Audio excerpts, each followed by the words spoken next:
Donald Trump just announced his plan for the US and Israel to take over Gaza, relocate over 2 million Palestinians, and rebuild the Strip into a high-end coastal hub. What he calls the Riviera of the Middle East. Donald Trump just announced a plan that could shake the Middle East to its core. His proposal? The US and Israel would take over Gaza, relocate over 2 million Palestinians, and rebuild the Strip into a high-end coastal hub, what he calls the Riviera of the Middle East. To his supporters, this is a bold, strategic move, turning a war-torn region into an economic powerhouse. But to his critics, it's something far more dangerous. The backlash has been immediate. Jordan and Egypt refuse to accept Palestinian refugees. France calls it a violation of international law. The UN warns it could be ethnic cleansing. And across the Middle East, tensions are already rising. But Trump isn't backing down. He insists this is the only way forward, peace through prosperity. Could this plan actually work? Or is it a geopolitical disaster waiting to unfold? What is Trump's vision and the global reaction? And if this happens, what does it mean for the future of the Middle East? At the heart of Trump's controversial proposal is the complete relocation of Gaza's 2.2 million residents. That includes more than 1.1 million children, over half the population. But where would they go, and what are the implications of such a move? Gaza is one of the most densely populated areas on Earth, with over 5,500 people per square kilometer. That's more than Tokyo or New York City. If this plan moves forward, millions would be forced to leave their homes, something that hasn't happened at this scale since the Nakba of 1948. Trump's plan suggests relocating Palestinians to 3 possible destinations: Egypt, Jordan, or even a newly developed area in the Sinai Peninsula. But there's a major problem. None of these countries want to take them. Jordan, already home to 2.1 million registered Palestinian refugees, has firmly rejected the idea of absorbing more. Meanwhile, Egypt has outright refused, citing national security concerns and fears that such a move would ignite regional instability. For Palestinians, forced displacement is not a new concept. The Nakba, or catastrophe, of 1948 saw more than 700,000 Palestinians expelled from their homes. Many of their descendants are still living in refugee camps today. Past US-backed resettlement plans have also failed. In the 1980s, efforts to relocate Palestinian refugees from Lebanon met heavy resistance. In 2004, discussions about transferring Gazans to Sinai collapsed due to overwhelming opposition. The question remains, why would this plan be any different? Despite the controversy surrounding displacement, Trump's vision for Gaza is nothing short of ambitious.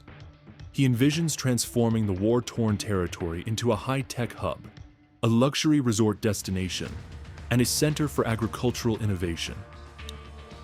Inspired by economic models like Dubai and Singapore, the plan would focus on attracting private investment to build skyscrapers, resorts, and high-tech industries.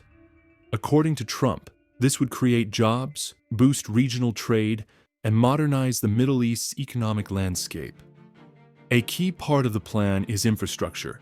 Trump's team proposes a massive redevelopment project, including a new international airport, a deep-sea port, and a modern highway system connecting Gaza to major trade routes. The financial estimates are staggering. The total cost for reconstruction? Between $100 to $150 billion. If successful, this could lead to annual GDP growth of 6 to 8% and generate 1.5 million new jobs. But where will the money come from? The plan relies heavily on private investment through a build-operate-transfer (BOT) model. This means private companies would build the infrastructure, operate it for profit, and eventually hand it over to the local government. While this approach has worked in some places, the risks in Gaza are enormous. Investors would need stability, security, and international backing. Without it, the entire plan could collapse before it even begins. Trump's proposal is undoubtedly ambitious, but can it succeed in a region historically fraught with conflict? Or is it simply a political fantasy? As Trump's proposal for Gaza gains global attention, it has triggered a wave of diplomatic activity, heated debates, and strong reactions from key international players. While the plan promises economic prosperity, world leaders are questioning its feasibility, and more importantly, its morality. A key turning point came on February 11th, 2025, when Trump met with Jordan's King Abdullah II in an attempt to gain support for the resettlement plan. The outcome of this meeting set the tone for the strong international backlash that followed. Trump's meeting with King Abdullah II was a high-stakes discussion. The former U.S. president aimed to persuade Jordan to cooperate with the relocation of Palestinians from Gaza. However, the response from Jordan was clear. While the kingdom remains committed to humanitarian aid, it will not, under any circumstances, accept large-scale resettlement. Jordan already hosts more than 2.1 million registered Palestinian refugees and an additional 1.3 million displaced Syrians, a heavy burden for a country with limited resources. The prospect of absorbing even more refugees is not just a political issue, but an existential concern for Jordan's stability. For many Jordanians, the fear isn't just economic, it's political. Many believe that a sudden influx of displaced Palestinians could reignite tensions from the past, weakening Jordan's national identity and increasing the risk of civil unrest. Across the border, Egypt has taken an equally firm stance. President Abdel Fattah el-Sisi has outright rejected the idea of resettling Palestinians in the Sinai Peninsula, citing serious national security concerns. Egyptian intelligence and military officials fear that such a move could exacerbate regional tensions and even lead to direct conflict. Egypt's rejection isn't just about domestic security, it's also about diplomacy. By blocking any potential resettlement, Cairo is signaling that it will not allow the Israeli-Palestinian conflict to spill into its borders. Beyond the Middle East, the United Nations has strongly condemned the proposal. UN Secretary-General Antonio Guterres warned that any forced displacement of Palestinians could be classified as ethnic cleansing, a direct violation of international law. Under Article 49 of the Fourth Geneva Convention, the forcible transfer of an occupied population is strictly prohibited. If Trump's plan moves forward, it could place the US and Israel at risk of facing international sanctions and legal action from human rights organizations. Meanwhile, in Europe, the response has been equally strong. French President Emmanuel Macron has voiced his opposition, calling any forced displacement a violation of the Geneva Conventions. Instead, he has urged world leaders to seek a political solution that respects Palestinian self-determination. The European Union as a whole has distanced itself from Trump's proposal, emphasizing that any long-term resolution must involve a two-state solution, not a mass relocation. Inside Israel, reactions to Trump's plan are mixed. While some far-right politicians see the proposal as a long-term security solution, military officials warn that it could spark an uncontrollable conflict. For the first time in years, Hamas and the Palestinian Authority are united in their response. Both have categorically rejected Trump's plan as an attempt to erase Palestinian identity. What started as an ambitious vision for Gaza has quickly turned into a global diplomatic crisis. Jordan refuses to budge. Egypt sees it as a direct threat. The United Nations warns of potential war crimes. Even within Israel, the plan is causing deep divisions. If Trump hoped to rally international support, the reality is shaping up to be the opposite. A plan met with walls of resistance from every direction.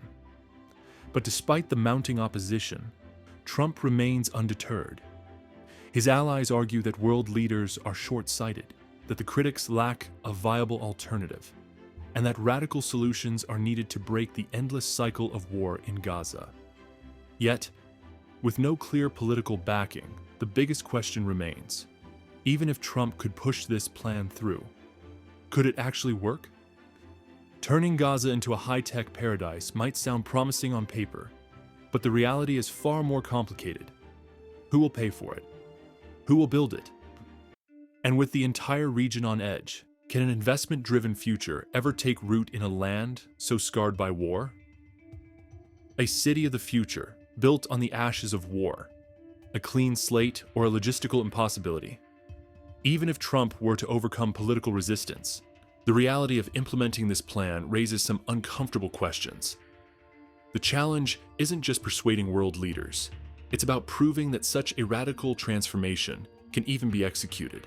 To understand the legal barriers, we have to look at the foundations of international law. The Fourth Geneva Convention, adopted in 1949, explicitly forbids the forcible transfer of an occupied population.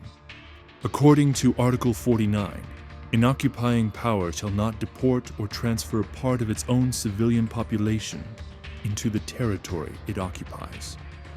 If Israel were to move Palestinians out of Gaza, it would be violating one of the most universally recognized principles of international law. The implications of this are severe. Potential sanctions, lawsuits, and even war crimes investigations, targeting those involved. It's not just a legal gray area, it's a legal landmine. The United Nations, the European Union, and multiple human rights organizations have already signaled that they would oppose any attempt at forced relocation, framing it as a form of ethnic cleansing. But even if international law is ignored, there's another crucial question. Does Israel even support this plan? The answer is far from straightforward. Politics aside, the sheer scale of relocating 2.2 million people is staggering. This isn't just about finding them new homes. It's about moving them across borders, feeding them, housing them, and ensuring they have access to water, healthcare, and basic necessities. History has shown that mass relocations rarely go as planned. Without extensive planning and international support, the situation can easily spiral into a humanitarian disaster. Even before construction begins, Gaza itself needs a complete rebuild. Water systems barely function, the power grid is unstable, and roads are either destroyed or outdated. The estimated cost just to restore basic utilities is over $30 billion, a sum that surpasses most international aid efforts in the region.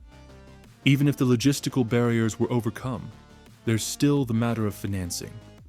Experts estimate that transforming Gaza into a thriving economic hub would require $100 to $150 billion.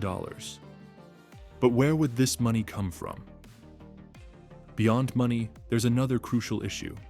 Who would actually own the rebuilt Gaza? Would Israel claim full sovereignty? Would private investors take control? Would it become an independent economic zone, run like a corporate city-state? These unanswered questions make the project even more uncertain. Turning Gaza into a modern metropolis isn't just difficult. It borders on the impossible. The political backlash, the logistical nightmares, and the uncertain financial future paint a grim picture. At best, the plan remains a distant fantasy. At worst, it could trigger unintended consequences far worse than the problems it aims to solve. Because when grand visions meet unmovable obstacles, history has shown us one thing. The fallout's never just economic, it's geopolitical and it's violent. Every bold geopolitical move comes with consequences, and this proposal is no exception. If implemented, its effects would extend far beyond Gaza's borders, touching the entire Middle East, altering U.S. diplomatic relations, and reshaping the lives of millions. The fallout wouldn't just be political, it could be military, economic, and deeply humanitarian. The displacement of millions of Palestinians would not go unanswered. Groups with vested interests in the Palestinian cause, Hezbollah, Iran, and various militant factions, would see this as an existential threat and a direct provocation. For them, Gaza is not just a piece of land. It represents a long-standing struggle. Hezbollah has already declared that any large-scale forced removal of Palestinians would be considered an act of war. Backed by Iran, the group has spent years building military infrastructure capable of launching a coordinated response. Israeli intelligence estimates that Hezbollah possesses over 130,000 rockets, many of them capable of reaching deep into Israeli territory. A provocation of this scale could trigger an all-out regional war, drawing in Lebanon, Syria, and even Iran itself. And it wouldn't stop there. Iran, which has long positioned itself as a defender of the Palestinian cause, could activate its network of proxies, from militias in Iraq to the Houthis in Yemen. What began as a relocation effort could spiral into a full-scale, multi-front conflict, destabilizing the Middle East for years to come. History has shown that unresolved conflicts fuel extremism. The displacement of Palestinians on this scale would serve as a recruitment tool for terrorist organizations across the world, radicalizing a new generation that sees itself as victims of an unjust world order. For decades, the United States has balanced its role as Israel's strongest ally with maintaining key relationships across the Arab world.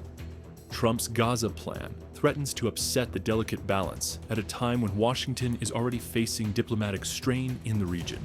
Saudi Arabia, the UAE, and Egypt, three of the most influential Arab nations, have all condemned the proposal. Some analysts warn that pushing forward with the plan could lead to a cooling of diplomatic ties, with Gulf states reducing military and economic cooperation with Washington. At the same time, China and Russia have been steadily expanding their influence in the Middle East, offering military partnerships, infrastructure investments, and alternative diplomatic alliances. If Arab nations view Washington as complicit in what they see as a forced displacement, they could pivot further toward Beijing and Moscow, shifting the geopolitical balance of power. Losing strategic influence in the region wouldn't just affect Israel. It could undermine decades of U.S. foreign policy, reducing its leverage in global energy markets and weakening its security footprint in one of the world's most volatile regions. Beyond the politics and military risks, the most immediate impact would be on the 2.2 million people forced to leave their homes. Unlike previous conflicts where displacement was temporary, this proposal offers no clear future for those removed from Gaza. They would become stateless, their livelihoods erased, their national identity in limbo. For those forced out, the options are bleak: relocated to countries that do not want them, denied citizenship, and cut off from their homeland. They would face permanent economic and social marginalization.